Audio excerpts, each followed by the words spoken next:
اسرائیل نے تہران میں حماس سربراہ اسماعیل ہانیہ کو شہید کر دیا۔ اسماعیل ہانیہ ایرانی دارالحکومت تہران میں اپنی قیام گاہ میں موجود تھے۔ عرب میڈیا کے مطابق حماس سربراہ کو گائیڈڈ میزائل سے نشانہ بنایا گیا۔ میزائل کمرے کی کھڑکی توڑ کر سیدھا اسماعیل ہانیہ کو لگا۔ تہران کے مرکز میں میزائل حملہ رات 2 بجے کے قریب ہوا۔ اسرائیلی حملے میں اسماعیل ہانیہ کا محافظ بھی شہید۔ حماس سربراہ ایرانی صدر کی تقریب حلف برداری میں شرکت کے لیے تہران آئے تھے۔ ایران کا کہنا ہے کہ اسماعیل ہانیہ کے قتل کا ذمہ دار امریکہ ہے۔ تحقیقات کے نتائج جلد سامنے لائے جائیں گے۔ عرب میڈیا کے مطابق اسماعیل ہانیہ کی نماز جنازہ آج صبح تہران میں ادا کی جائے گی۔ حماس کا کہنا ہے اسماعیل ہانیہ کی میت قطری دارالحکومت دوحہ منتقل کی جائے گی۔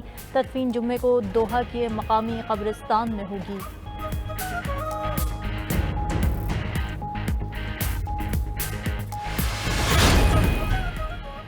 حماس کا اسماعیل ہانیہ کی شہادت کا بدلہ لینے کا اعلان۔ حماس رہنما موسیٰ ابو مرزوق کا کہنا ہے اسماعیل ہانیہ پر حملے کی ذمہ داروں کو سزا دی جائے گی۔ سامی ابو ظاہری نے کہا بیت المقدس کے لیے ہر قیمت ادا کرنے کے لیے تیار ہیں۔ Popular front for liberation of فلسطین کے ترجمان مہر الطاہر نے کہا شہید اسماعیل ہانیہ نے فلسطین کاز کے لیے اپنا سب سے قیمتی مال دیا۔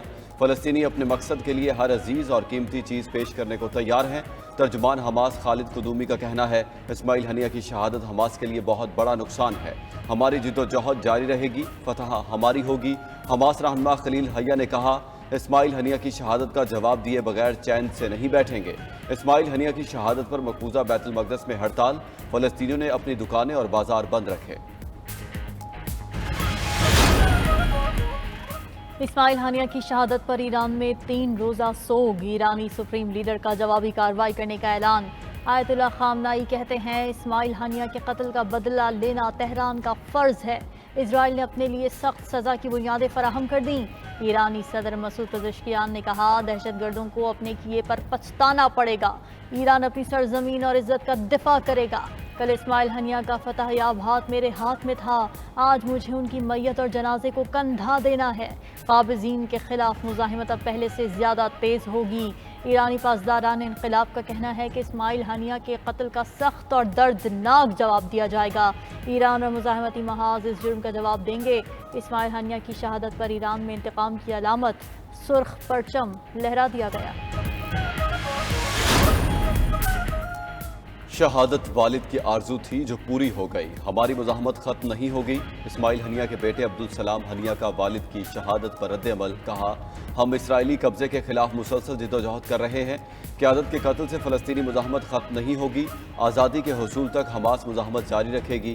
میرے والد نے ہر روز اپنے آپ کو شہید تصور کیا، ہمیں اپنے والد پر فخر ہے اور ہمارا سر فخر سے بلند ہے۔ اسماعیل ہانیہ کی بہو کا کہنا ہے میرے سسر شہداء میں شامل ہو گئے، غم بہت بڑا ہے، آنکھیں اشکبار، دل غم زدہ ہے، خدا ہمیں بہتر حالات عطا کرے گا۔ خبر ایجنسی کے مطابق 7 اکتوبر سے اب تک ہانیہ خاندان کے 60 سے زائد افراد شہید ہو چکے ہیں۔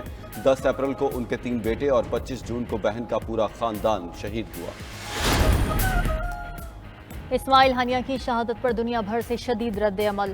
چین، ترکیہ، قطر، مصر، عراق، ملیشیا، سری لنکا کی شدید مذمت۔ یمن نے اسماعیل ہانیہ کی شہادت پر 3 روزہ سوگ کا اعلان کر دیا۔ مصر نے کہا غزہ میں جنگ بندی کی صورتحال مزید پیچیدہ ہو گئی۔ عراق نے کہا ہانیہ کا قتل بین الاقوامی قوانین کی کھلی خلاف ورزی ہے۔ اردنی حکومت نے اپنے پیغام میں کہا اسرائیل خطے کو کشیدگی کی طرف دھکیل رہا ہے۔ قطری وزیر اعظم نے کہا ہانیہ کے قتل سے غزہ جنگ بندی مذاکرات کو خطرہ ہو سکتا ہے۔ افغان حکومت نے اعلامیہ جاری کیا اسماعیل ہانیہ کی شہادت امت مسلمہ کے لیے بہت بڑا نقصان ہے۔ روسی وزارت خارجہ نے کہا حماس کے سیاسی سربراہ اسماعیل ہانیہ کا قتل مکمل طور پر ناقابل قبول ہے۔ چینی وزارت خارجہ نے کہا غزہ میں فوری اور مستقل جنگ بندی کروائی جائے۔ اسماعیل ہانیہ کی شہادت پر اقوام متحدہ کی سلامتی کونسل کا ہنگامی اجلاس طلب کر لیا گیا۔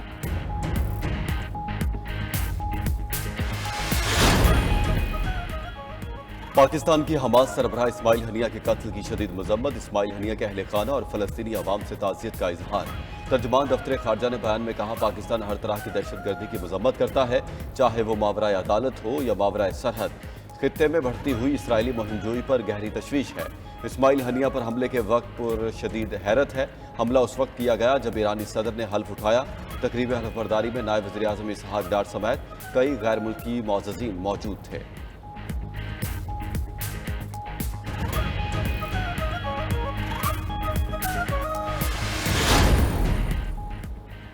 اسماعیل ہانیہ کی شہادت پر مولانا فضل الرحمان نے جمعے کو اسرائیل مخالف ملک کی احتجاج کی کال دے دی۔ سربراہ JUI کا کہنا ہے کہ اسماعیل ہانیہ کی شہادت سے فلسطین کی تحریک آزادی ختم نہیں ہوگی۔ اپوزیشن لیڈر عمر ایوب نے کہا اسماعیل ہانیہ پر حملہ بربریت اور جارحیت کی شرمناک مثال ہے۔ امیر جماعت اسلامی حافظ نعیم الرحمان نے کہا ہر فلسطینی کے لہو میں امریکہ کا ہاتھ شامل ہے۔ اسماعیل ہانیہ کی شہادت سے نئی تحریک جنم لے گی۔ رہنما پیپلز پارٹی شہری رحمان بولی اسرائیل نے سب کو پیغام دیا ہے کہ اس کو دہشت گردی کی کھلی چھوٹ ہے۔ اسرائیلی حملے سے خطے میں مزید کشیدگی بڑھے گی۔ نون لیگی رہنما مشاہد حسین سید نے کہا اسرائیل نے جنگ بندی کو سبوتاژ کر دیا۔ اسرائیل نے حملہ کرنے سے پہلے امریکہ کو اعتماد میں لیا ہوگا۔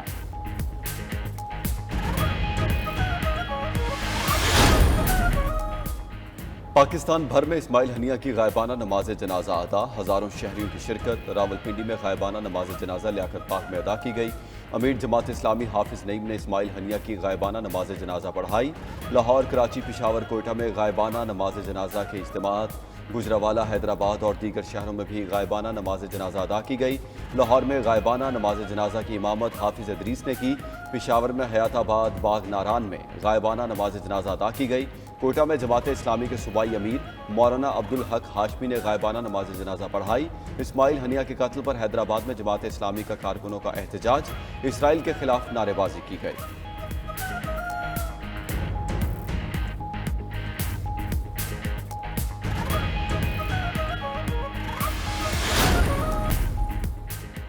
آزاد امیدواروں کی PTI میں شمولیت خطرے میں پڑ گئی۔ قومی اسمبلی کی قائمہ کمیٹی نے الیکشن ایکٹ ترمیمی بل منظور کر لیا۔ قائمہ کمیٹی کے اجلاس میں بل پر ووٹنگ، بل کی حمایت میں 8 اور مخالفت میں 4 ووٹ آئے۔ بل کے مطابق کسی سیاسی جماعت سے وابستگی کا اقرار نامہ تبدیل نہیں کیا جا سکتا۔ اپوزیشن رکن علی محمد خان اور وزیر پارلیمانی امور اعظم نذیر تارڑ کے درمیان تلخ جملوں کا تبادلہ۔ وزیر قانون اعظم نذیر تارڑ نے کہا آزاد ارکان کی کسی بھی سیاسی جماعت میں شمولیت اور مخصوص نشستوں کا معاملہ واضح ہے۔ PTI کے علی محمد خان بولے الیکشن کمیشن نے ملک میں سیاسی بحران پیدا کیا، سیاسی جماعت سے انتخابی نشان چھینا گیا۔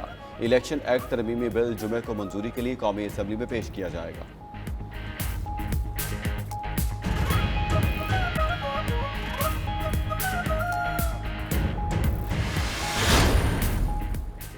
آئین اور قانون کی بالادستی کے بغیر پاکستان ترقی نہیں کر سکتا۔ اپوزیشن لیڈر عمر ایوب کہتے ہیں ہمارے سوشل میڈیا ٹیم کے ساتھیوں کو اٹھایا جا رہا ہے۔ فائر وال صحافیوں کے لیے خطرے کی گھنٹی ہے۔ Opposition leader Saint Shibli Faraz بولے ملک میں اندھیر نگری چوپٹ راج ہے، سپریم کورٹ کے فیصلے کو بدلنے کی کوشش کی جا رہی ہے۔ پیپلز پارٹی نے جمہوریت کا لبادہ اوڑھ رکھا ہے۔ مسلم لیگ نون نے ہمیشہ اپنے ذاتی مفادات کو ترجیح دی۔ اگر یہ سب کرنا ہے تو پارلیمنٹ کو بند کر کے مارشل لا لگا دیں۔ بیرسٹر علی ظفر بولے حکومت مخصوص نشستوں کے فیصلے کو ختم کرنا چاہتی ہے۔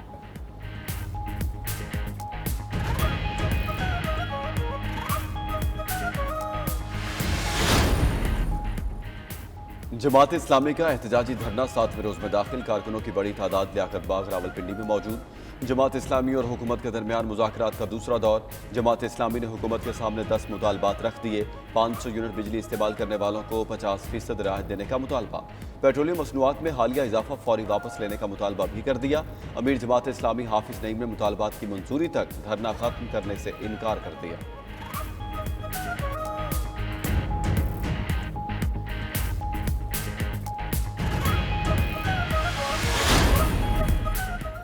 وزیر اعظم نے بجلی بلز کی ادائیگی کی مقررہ تاریخ میں 10 روز کی توسیع کرنے کی ہدایت کر دی۔ پاور ڈویژن کے اعلامیے کے مطابق جولائی اور اگست کے بلز کی ادائیگی کی مقررہ تاریخ میں 10 روز کی توسیع ہوگی۔ پاور ڈویژن نے تمام بجلی تقسیم کار کمپنیز کو احکامات جاری کر دیے۔ وزیر اعظم شہباز شریف نے بجلی صارفین کی مشکلات کے پیش نظر ہدایات جاری کی۔